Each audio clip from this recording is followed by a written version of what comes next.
Այնքան անտաղանդ են գործում,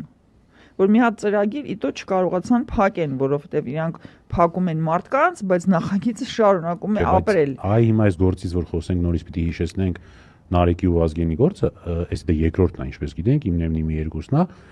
նախորդ սխալները փորձել են այս դեպքում շտկել, ինչ էին արել, մասնավորապես այս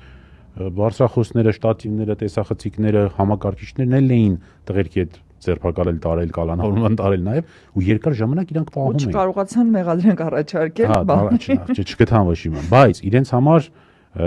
երևի անակնկալ էր, երևի չէին սպասում, որ ընդամենը 1-2 օրվա ընթացքում այս հաղորդաշարի ակտիվ հետևողներից, հա, այն մի շատ լավ ընկեր Սամվելը մեր Թադևոսյան 1-2 օրվա մեջ լուծեց այդ հարցը, այսինքն այն ամբողջ տեխնիկան, ինչ որ տարել էին ու անհրաժեշտ էր, որպեսզի նախագիծը շարունակի։ Նախագիծը 2 օր հետո, եթե չեմ սխալվում, 2 օր էր ընդամենը, 2 օրից պիտի ուղիղ եթեր մտնել, որ 2 օր հետո կարողանա եթեր մտնել, այդ ամեն ինչը պիտի ապահովված լինի։